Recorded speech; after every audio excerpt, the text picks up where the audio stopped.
Ladies and gentlemen, Dave Chappelle.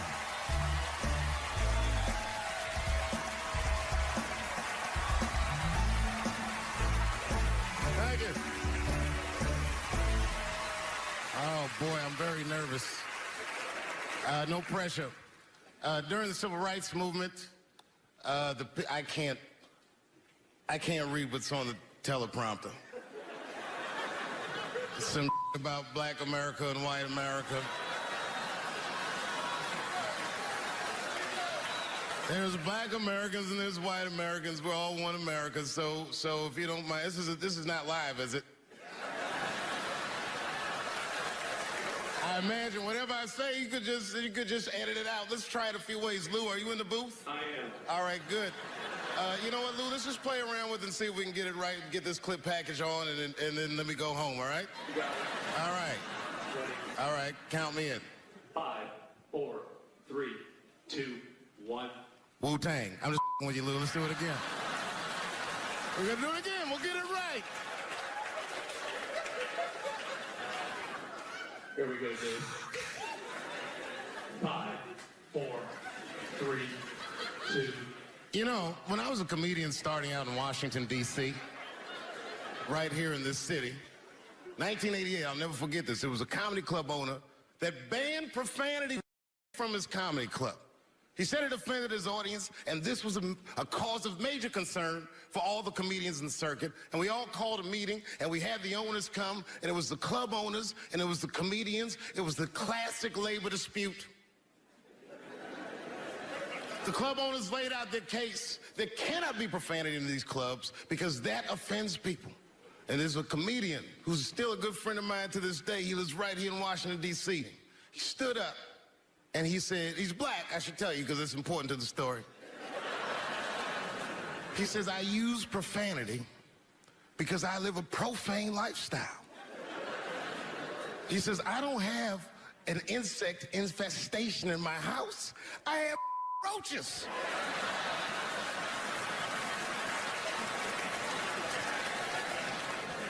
My favorite comedians are like musicians, and the audience is their instrument. And the music they make is your laughter. And that's the laughter that I scored my entire life to.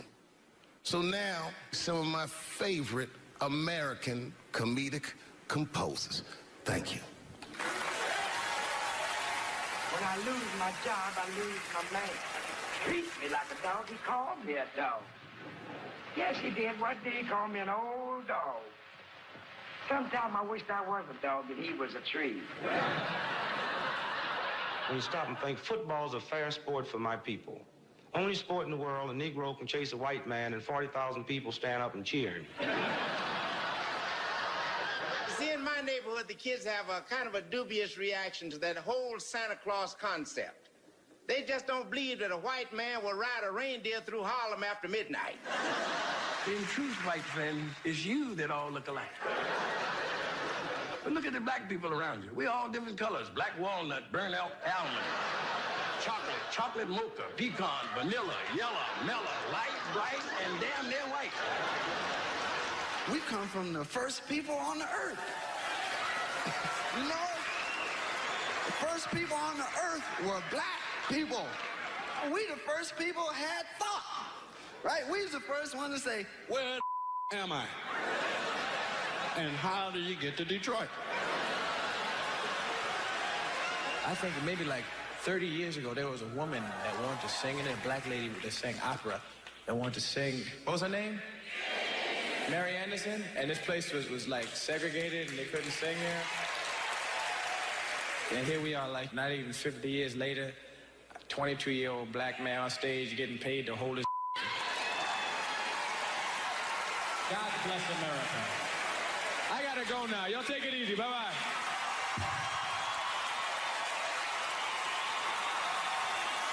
Janelle Monáe, Will Smith, Common, Gladys Knight, and John Legend when we continue. Yeah, man. Well, you ladies are right. To be honest with you, your lives look terrifying to me. They do, man. I know nothing about being a woman, but I know fear. Yo, I used to live in New York when I was 17. And I couldn't even pay my bills. You know what I did to make money? I used to do shows for drug dealers that wanted to clean their money up. One time I did a real good set, and these motherfuckers called me in the back room. They gave me $25,000 in cash. It's probably 18 or 19 years old. I'm scared. I thanked them profusely. I put that money in my backpack. I jumped on the subway and started heading towards Brooklyn at 1 o'clock in the morning. Never been that terrified in my life. Because I never in my life had something that somebody else would want. I thought to myself, Jesus Christ, if motherfuckers knew how much money I had in this backpack, they'd kill me for it. Then I thought, holy shit. What if I had a pussy on me all the time?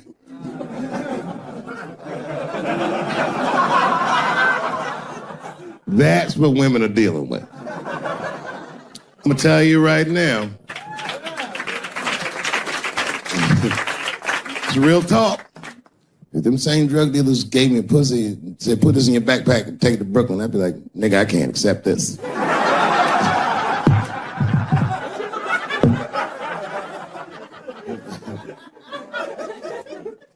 I empathize, man, you know. Everybody gets mad because I say these jokes. But you understand that this is the best time to say them. More now than ever. And I know there's some comedians in the back. Motherfucker, you have a responsibility to speak recklessly. Otherwise. New York Times said that Louis C.K. jizzed on his own stomach. You know, I've busted a lot of nuts in my day. None of them were newsworthy. Shit was really gross, because they didn't just say it like I said it. They didn't just say jizz on the stomach. They said it in that fucking Pulitzer Prize winning style that the New York Times has. It was very descriptive, like, you know what I mean? Louis C.K.'s semen shot out like a volcano of misogyny, slowly drizzling down like lava, covering his freckled penis as it slowly dripped to a fiery crown of red hair. Jesus Christ, I'm trying to eat some huevos rancheros and these niggas is...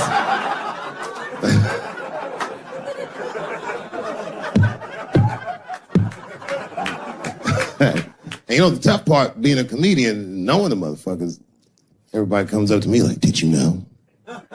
Did you know what Louis was doing? No, bitch, I did not know.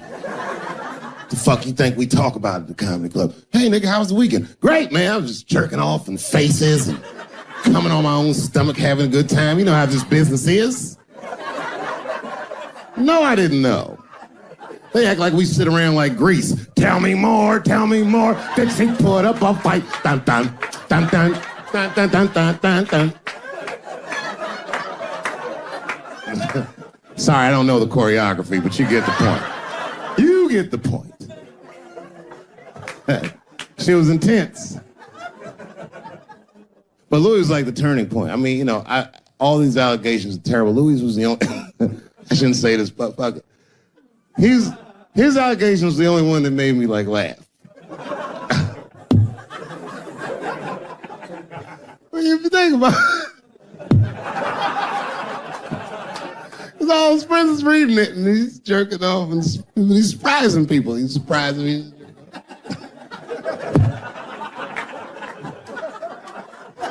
I just picture all the comics in comedy just reading it like, what?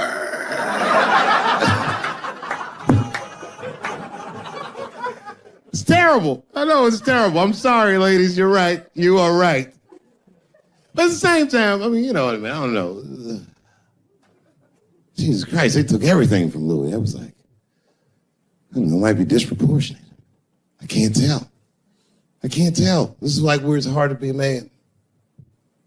One lady said, Louis C.K. masturbating in front of me ruined my comedy dreams. Word? Well, then I dare say, madam, you may have never had a dream. Come on, man, that's a brittle spirit. That is a brittle-ass spirit, nigga. That shit is too much. This is a grown-ass woman. You know what this shit is like? It's like COINTELPRO. You know what that is? It's a program that the FBI had under J. Edgar Hoover. In this program, one of the many things they did was they would track the sexual habits of anyone they considered an enemy of the state. It was a live button. That's why they got all these fucking sex tapes with Martin Luther King fucking bitches. But lucky for us, he actually had a dream. You think if Louis C.K. jerked off in front of Dr. King, he'd be like, I can't continue this movement? I'm sorry, but the freedom of black people must be stopped. I didn't know this nigga was gonna pull his dick out and jerk off like this. I just thought we were gonna get a couple of drinks and chill. Show business is just harder than that. Them women sounded like, I hate to say it, they sound weak. I know it sounds fucked up, I'm not supposed to say that, but one of these ladies was like, Louis C.K. was masturbating while I was on the phone with him. Bitch, you don't know how to hang up a phone?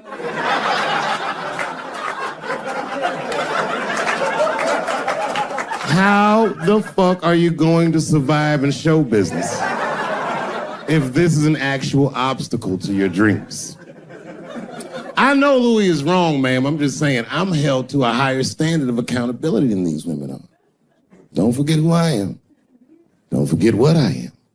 I am a black dude.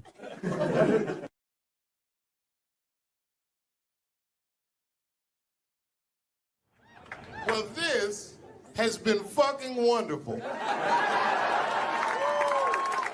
I don't know what to say, man. I don't even want this night to end.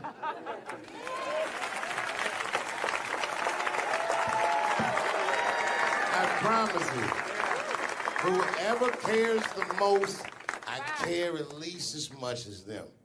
I know what I got, because I lost it all. I gotta tell you something, and I don't talk about it often. Have you ever worked all your life for something and have it not work out? That happened to me. It was tough. Think about it. I was gone for 12 years.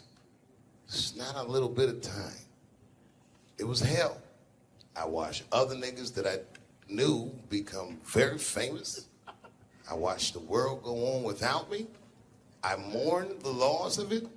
And after a while, I didn't care. Coming back was terrifying. I understand what I am. I really do, more than anybody. Like when they write about me in history, I'll be dead reading it like, yeah, I knew they'd say that. They say that a person can't dream of a face they've never seen. Can't believe that's true, but it's probably true. Boy, I got a long bank of faces. 32 years, I could close my eyes. I could think of any night. There's so many faces. Every night, most nights, they're all looking up, smiling. You have no idea what the world looks like from there. All different races, all different colors, all different kind of beliefs, just looking at me, smiling for 32 years, night after night.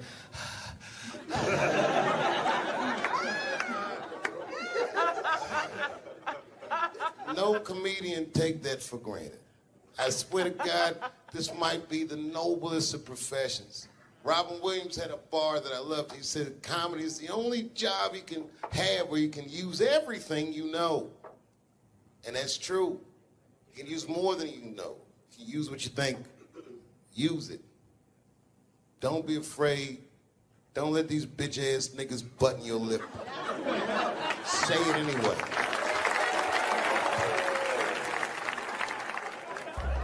I first became aware of Dave Chappelle right around before the first Nutty Professor, because I was supposed to play that role that he played. And then I kind of saw him, and I was like, hey, that guy, right, that kid would be funny playing that role. I try to be peaceful, but next, it's time for Reggie to karate-size your ass. Woo! Dave is so much smarter than everyone. Like, Dave is one of the most, maybe the most intellectual comedian ever.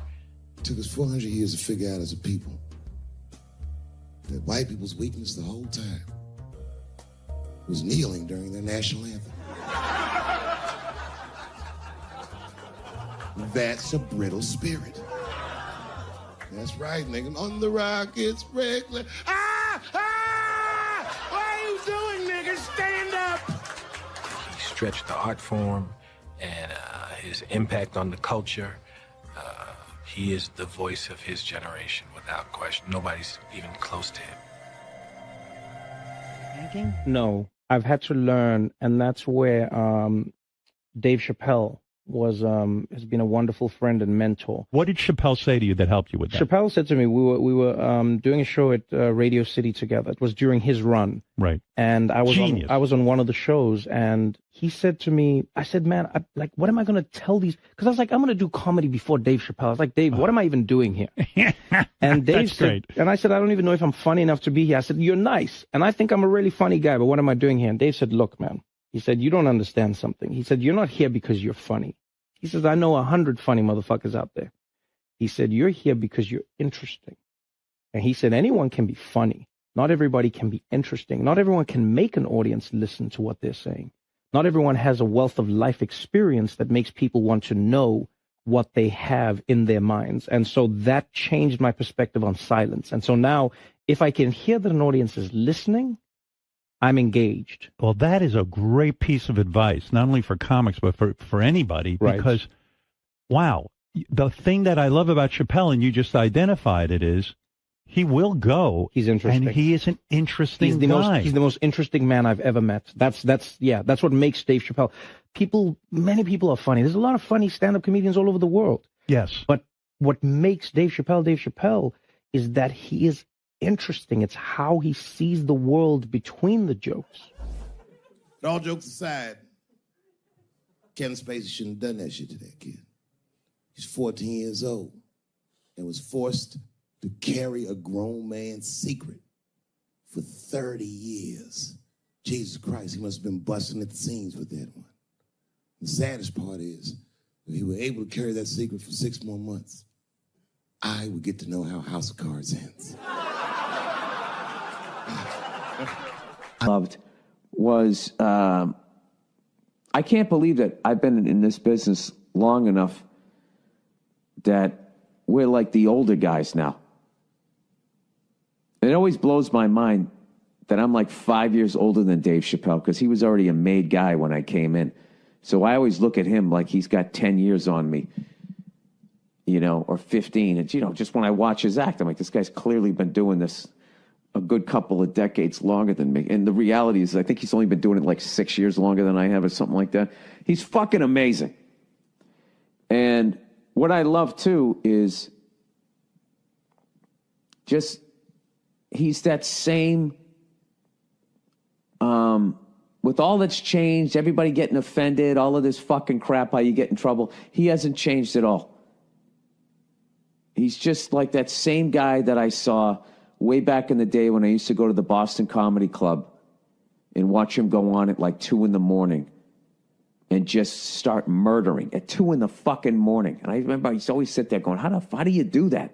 How are you that funny at 2 a.m. in front of a crowd that gave up on the show like an hour ago, and they're tired and they just want to go home? That second he steps on stage, boom, he just starts fucking killing.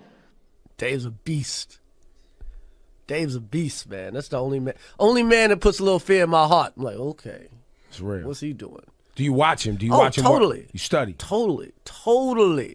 I got Chappelle. I got an app. I follow him. I'm like, my man Prince Paul always says, competition keeps you in condition. True. So yeah, that's my man right there. The other real special shout out I gotta make, because none of this would have been possible on any level without this person, is my mother. Mom.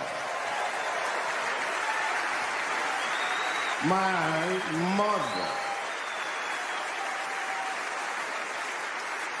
Mom. You have no idea what I put this woman through.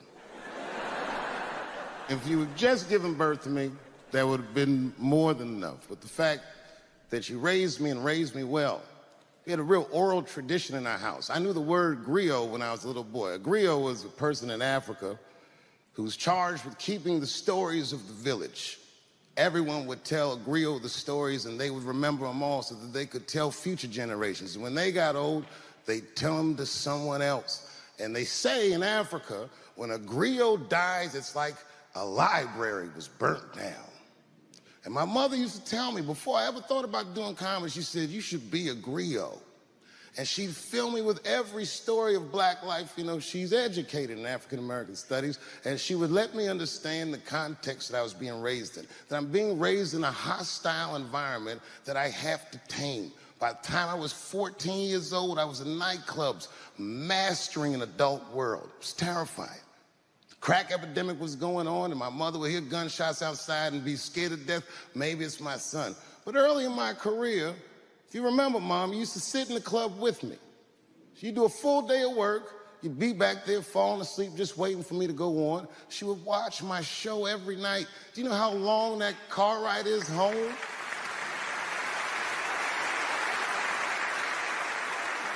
How many of you have ever heard your mother say, pussy jokes were a little too much tonight, son?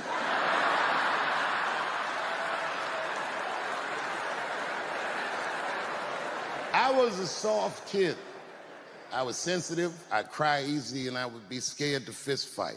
And my mother used to tell me this thing, I don't even know if you remember, but you said this to me more than once. You said, son, sometimes you have to be a lion so you can be the lamb you really are. I talk this shit like a lion. I'm not afraid of any of you when it comes word to word. I will gab with the best of them, just so I can chill and be me.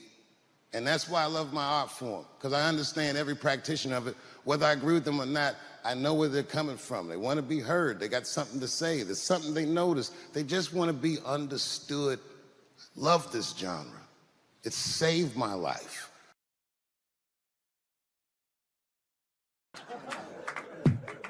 I'm fucking around. Yeah, man. Well, you ladies are right. To be honest with you, your lives look terrifying to me. They do, man. I know nothing about being a woman, but I know fear. Yo, I used to live in New York when I was 17, and I couldn't even pay my bills. You know what I did to make money? I used to do shows for drug dealers that wanted to clean their money up. One time I did a real good set, and these motherfuckers called me in the back room. They gave me $25,000 in cash. I was probably 18, 19 years old. I was scared. I thanked them profusely. I put that money in my backpack. I jumped on the subway and started heading towards Brooklyn at 1 o'clock in the morning. Never been that terrified in my life. Because I never in my life had something that somebody else would want. I thought to myself, Jesus Christ, if motherfuckers knew how much money I had in this backpack, they'd kill me for it. Then I thought, holy shit. What if I had a pussy on me all the time?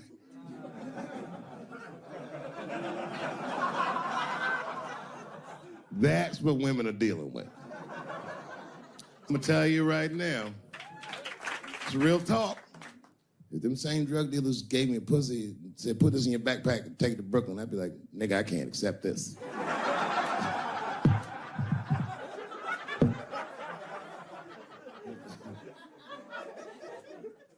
I empathize, man, you know.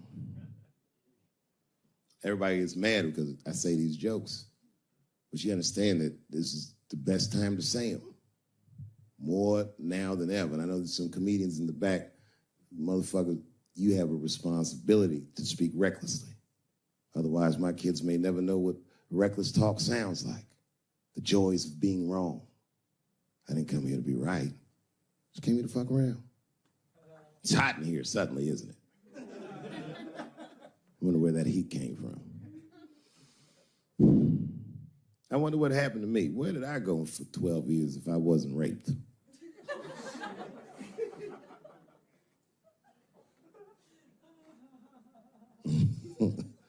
Maybe there's something else going on. Maybe these rapes aren't even the worst of it. Wouldn't that be something? Wouldn't that be something?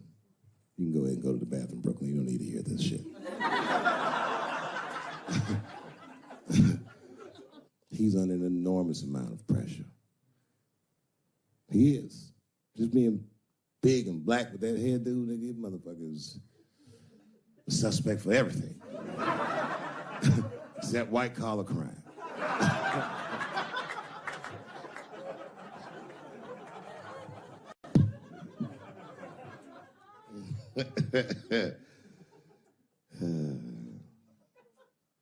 Sometimes I wouldn't talk about where I went, but y'all don't even want to know. I was gone for a long time, nigga. I was in the upside down.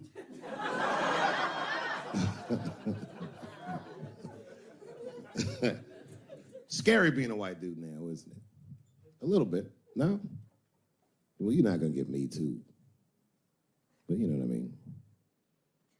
It's funny for black dudes to see white people go through this because this is how it always is for us. All my heroes is either murdered by the government or registered sex offenders.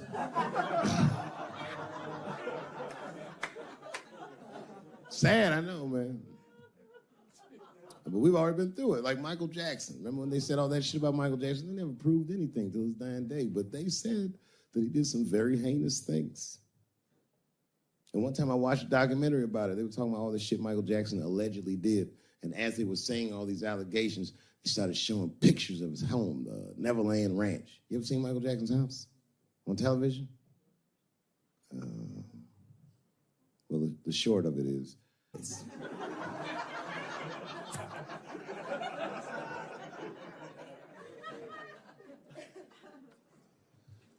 and I saw the whole thing, exotic animals and Ferris wheels and merry-go-rounds and shit. And the more they showed it, the more certain I was that I don't think Michael Jackson did any of those things they said he did.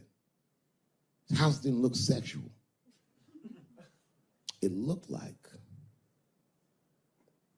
he was flossing on those motherfuckers. It didn't look like he was trying to fuck kids. It looked like he's just trying to impress them. Like, this nigga's Jay-Z for kids. Like, he's just walking through his house. This is my cotton candy machine. It makes 3 tons of cotton candy a day. You know, all the cotton candy you want. This closet is filled with nothing but custom-made karate slippers. Isn't that cool? Shall I have my monkey bring us more cupcakes? Hey guys, let's watch a movie. What movie do you want to see? Home Alone. Oh, no, don't touch the DVD player. Macaulay Culkin's here, he can act it out. Come on, Macaulay. Act out Home Alone for my guests. Hey, mister.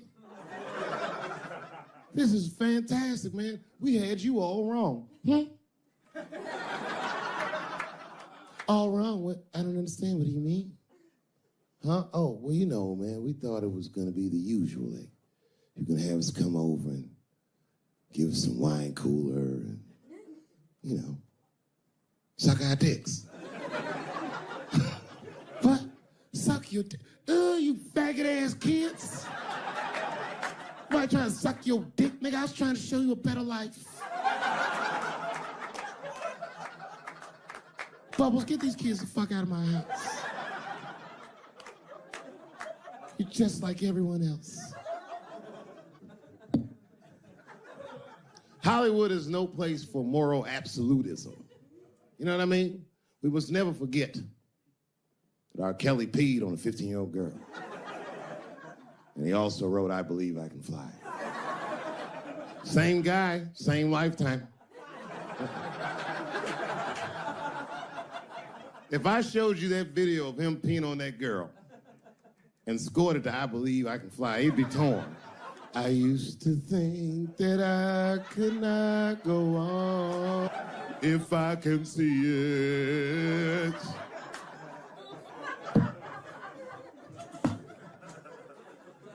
It's okay, my career ended many years ago.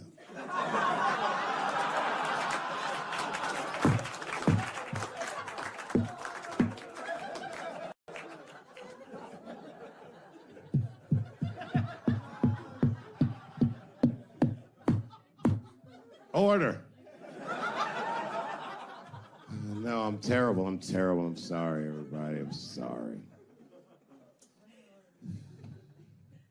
You want to know what happened to me? No.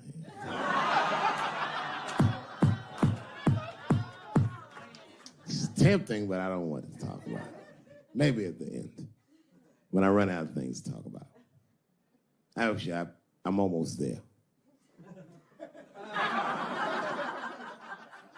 I'm just trying to tell you what happened to me was not, I just didn't have a good go of it. I don't know what you guys think happens when you quit a successful show like this. I'll tell you what doesn't happen. They don't go, hey, well, good luck with your future endeavors.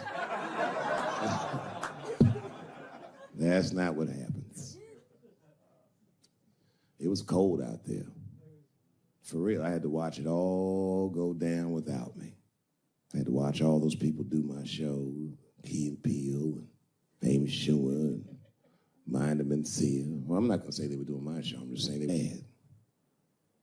And people would come up to me on the street and be like, yo, nigga, just every once in a while. Most people thought I was crazy, but sometimes people come, yo, nigga, you did the right thing, man. You my hero. Nigga, I don't want to be your hero. I want to be rich.